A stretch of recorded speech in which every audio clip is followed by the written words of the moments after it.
Bonjour à tous, donc bienvenue pour cet astro-oracle donc du 23 au 29 octobre. Donc j'ai pas pu enregistrer ce week-end, donc je vous enregistre un petit peu en retard en tout cas pour l'horaire en France, mais en prenant en compte que de toute façon vraiment l'événement majeur de la semaine est cette éclipse lunaire partielle qui aura lieu samedi.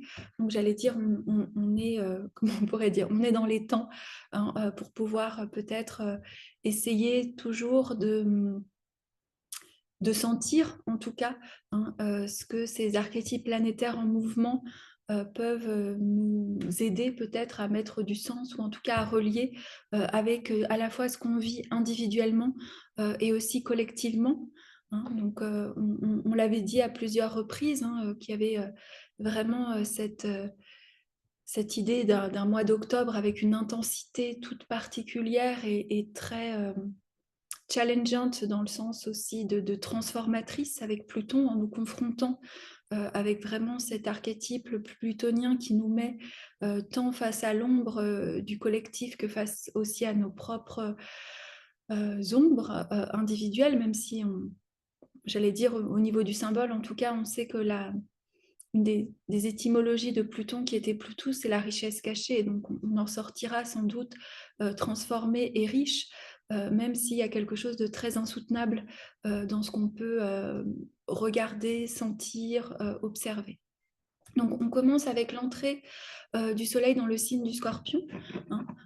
Donc je pensais un petit peu peut-être vous voilà regarder un petit peu ce qu'est cette énergie du Scorpion.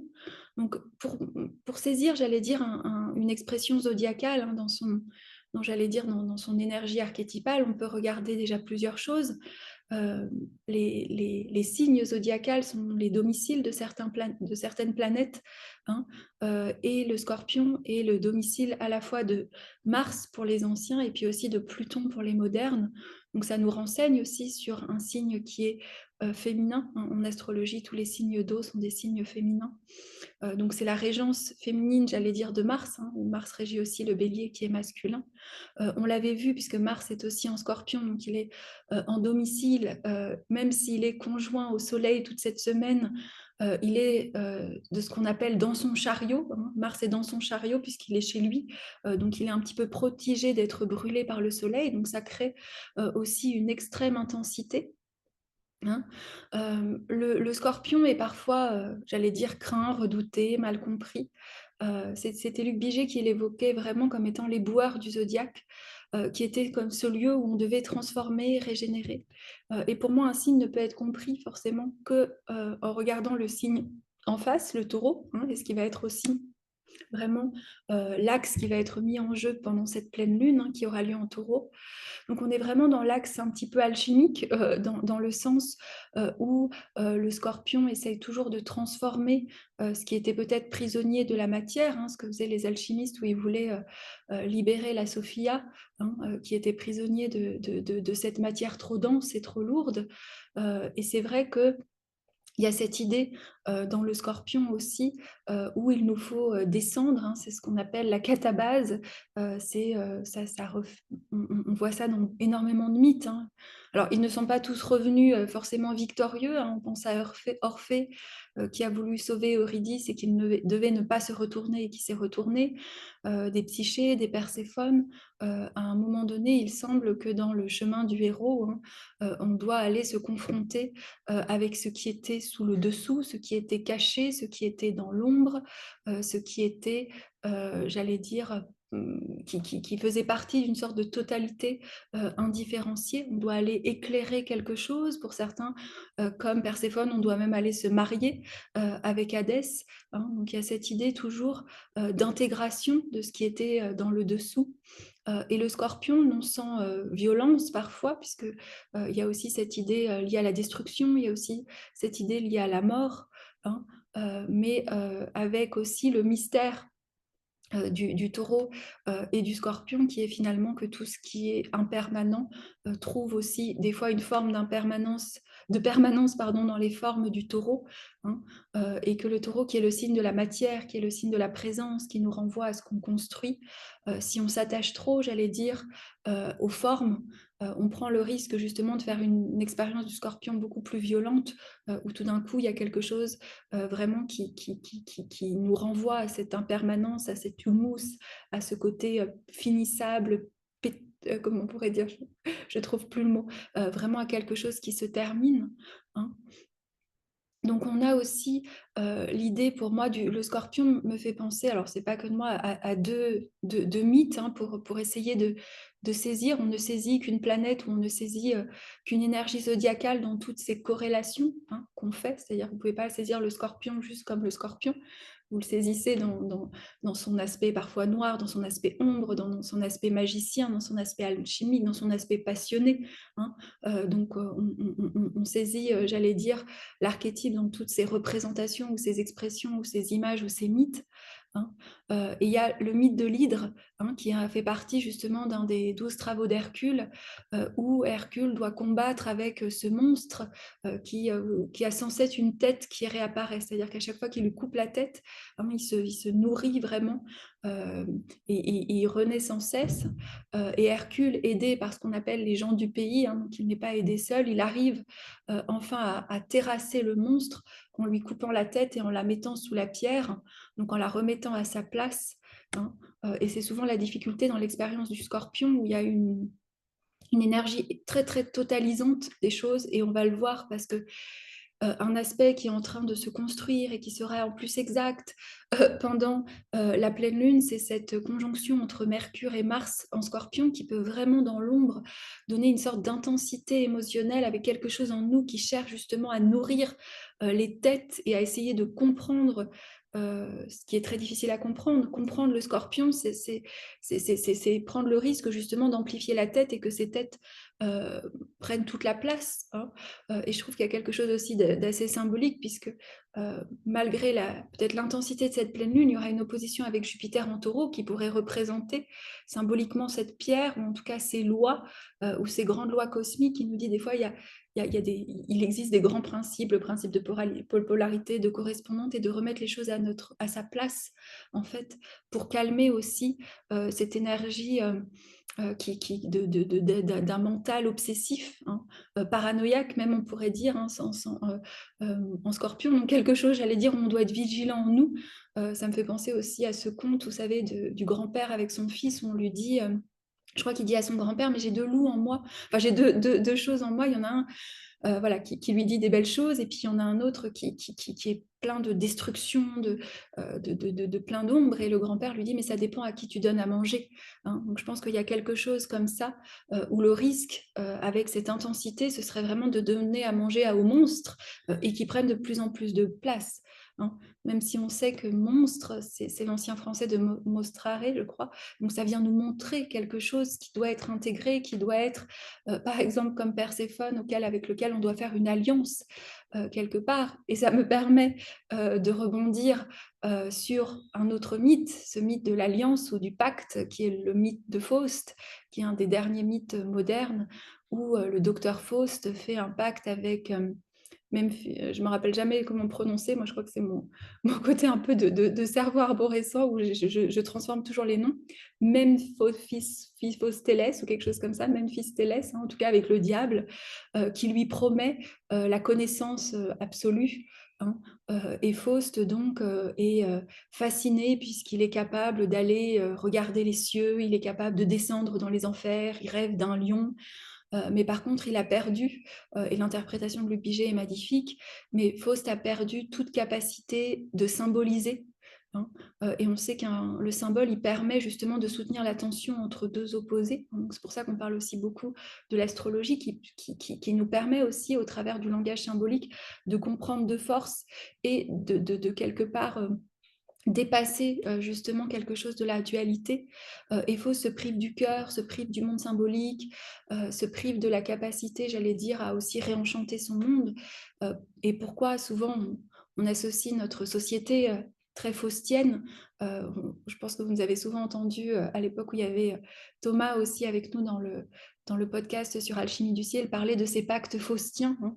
On en a parlé aussi avec Pluton en Verseau, hein, par rapport à l'intelligence artificielle. Mais tous ces pactes où c'est au nom de la volonté de puissance, la volonté de connaissance, la soif de pouvoir, on ferait des pactes qui nous couperaient du cœur.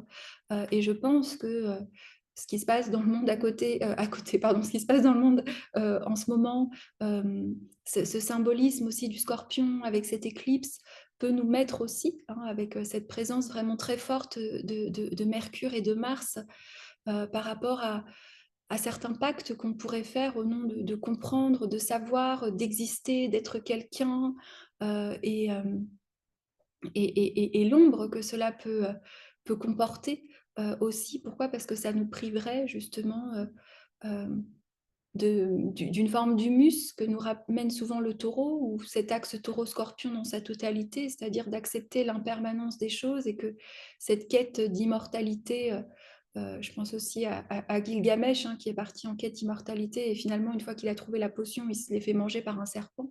Hein. Mais ça nous remet face toujours à ces plans, hein, de notre impermanence et de notre passage ici. Hein.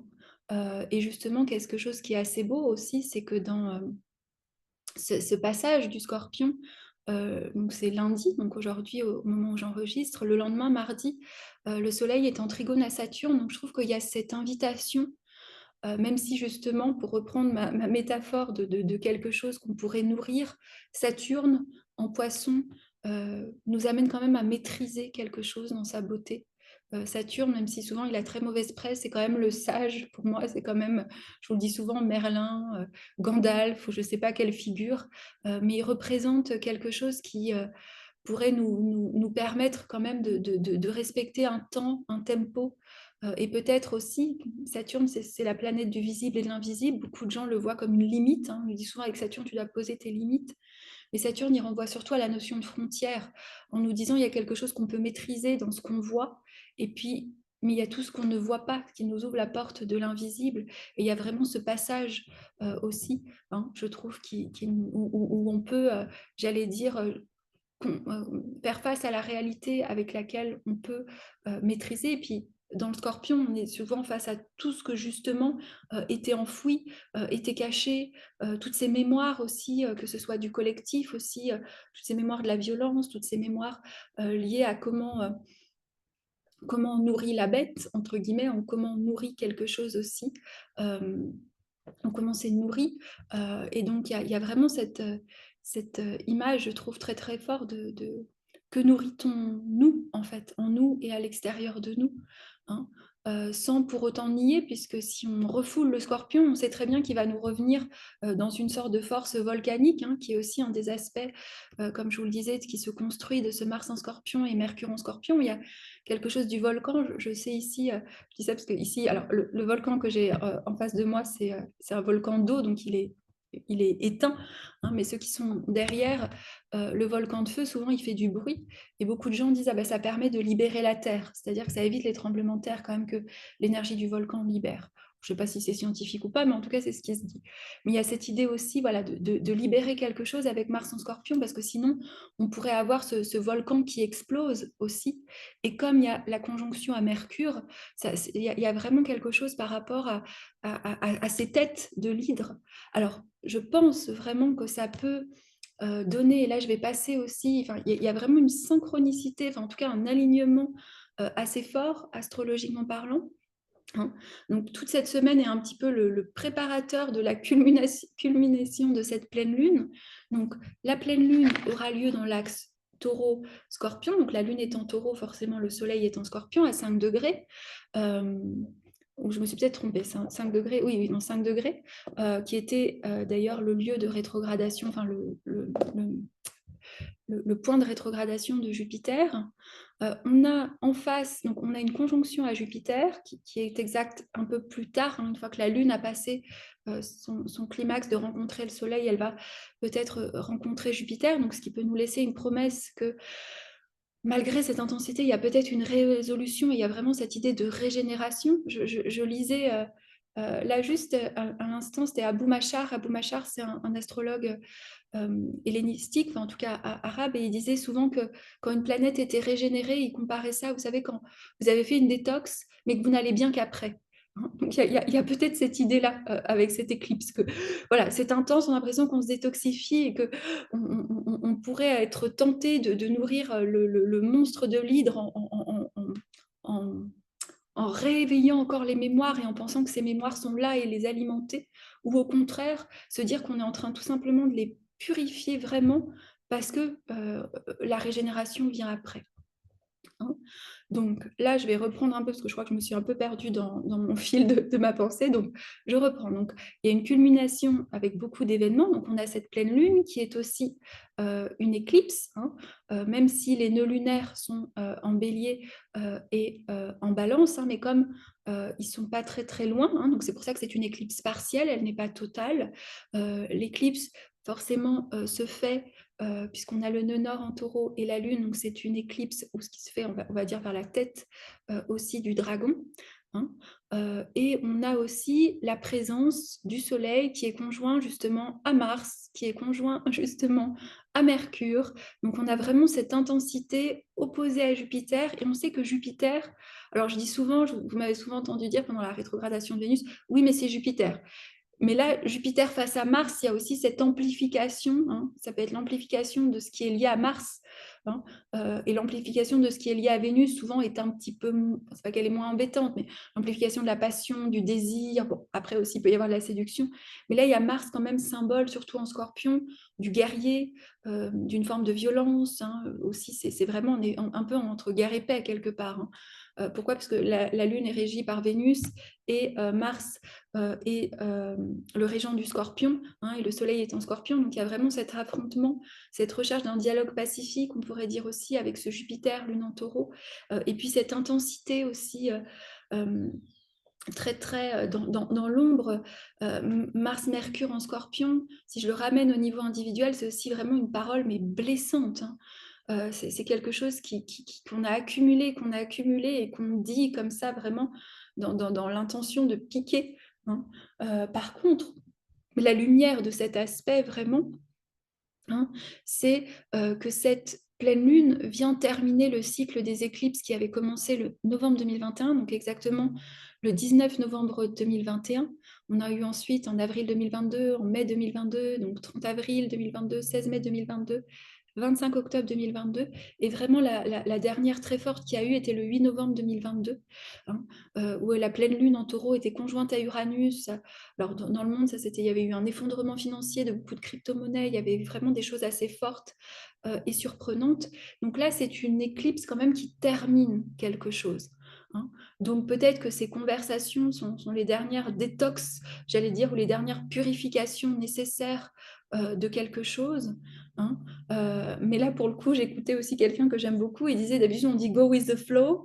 Là, dans cette éclipse, le flow, il est tellement intense qu'il vaut mieux, au contraire, rester ou essayer de revenir, même si la lune est éclipsée, en taureau, à nous-mêmes, dans le corps, connecté avec les arbres, connecté avec quelque chose de très simple, se soutenir aussi dans nos chaudrons, hein, j'allais dire dans nos calices, pour que cette opération de transformation, de régénération, de purification puisse s'effectuer, j'allais dire, sans l'ombre peut-être de ce Mercure euh, Mars, qui serait vraiment une intensité piquante.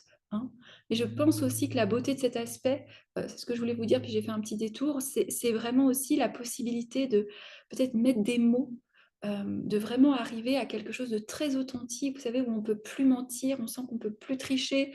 Peut-être qu'on se dit, mais vu là où va le monde, de toute façon, j'ai plus rien à perdre, d'oser vraiment exprimer quelque chose euh, qui peut-être est pas confortable. Pourquoi? Parce qu'on est dans la thématique du scorpion, qui est peut-être quelque chose qui était là enfoui et puis qui était en train de créer des toxines à soi-même, parce que souvent le scorpion, quand il ne rend pas à la terre symboliquement en taureau en face, qu'est-ce qu'il fait? Il se crée plein de nœuds, hein, on va dire partout. Donc là, il y a vraiment peut-être vraiment, je me répète un peu, la possibilité de de sortir quelque chose, de le déposer, de sentir que c'est reçu aussi. Peut-être que ce Jupiter en taureau peut symboliser aussi quelqu'un, quelqu'un qui nous guide, quelqu'un qui nous aide aussi à vraiment, sentir qu'on peut, déposer pour voir les choses différemment, pour prendre une autre direction. Peut-être que Jupiter aussi dans la beauté, il est là pour nous dire: «Voilà, il y a eu vraiment» et sur ceux qui ont, et j'en fais partie des signes dans la croix fixe, hein, qu'on appelait la croix solide d'ailleurs pour les anciens, hein. Donc c'est, hem, Taureau, Scorpion, Lion, Verseau, hein. Il y a vraiment quelque chose là qui a pu beaucoup, affecter, en tout cas depuis 2021. Bah, pourquoi? Parce que ça touchait sans doute des maisons angulaires quand vous avez, un de ces signes dans un de vos angles, c'est-à-dire ascendant, descendant, fond du ciel, milieu du ciel. Il y a souvent quelque chose, voilà, qui a dû être transformé, parfois peut-être avec une intensité, hein. Donc là, peut-être qu'il y a la possibilité de sentir que vraiment un chapitre se clore, qui manquait, de déposer certains mots. Alors est-ce que ces mots sont avec nous-mêmes, sont, avec d'autres, hein? Souvent en pleine lune quand même, il y a ce côté de l'opposition, hein, qui peut, nous mettre face à la réalité extérieure, et Jupiter, il peut amener, moi je trouve toujours que Jupiter, il nous aide à resignifier l'expérience. Je sais que c'est pas français, mais j'aime bien, à donner une nouvelle signification, à créer des nouveaux possibles. Alors je pense qu'il y a vraiment cette intensité, et peut-être après, hein, je vais vous faire un petit un avance, il y a Vénus qui va être en trigone à Uranus, alors qu'on a commencé avec une Vénus carré Uranus. Il y a ce Jupiter Lune, voilà, qui sont dans des signes de terre, comme je vous le dis à chaque fois, c'est comme si la terre, revenir à quelque chose de très simple, revenir à nous-mêmes, peut aussi beaucoup nous aider, hein. Donc j'essaie de finir là-dessus parce que sinon c'est vrai que on, on- on est toujours et voilà dans cette impression d'intensité, et on veut pas, moi je veux pas non plus que mes paroles alimentent. C'est des fois le risque en astrologie, hein, c'est euh, de décrire les énergies, mais que si on est déjà un petit peu en stress, elles viennent alimenter, alors que c'est pas du tout le, le but. Le but, c'est vraiment de se sentir relié et de sentir que justement on n'est pas seul et qu'on fait partie aussi de quelque chose qui est bien plus grand que nous, hein, et que tous ces cycles nous font passer par différentes phases, mais ils sont cycliques, donc ça veut dire que c'est transitoire. Et c'est vraiment ça que vient nous apporter ou nous apprendre l'énergie du Scorpion, c'est l'impermanence profonde des choses.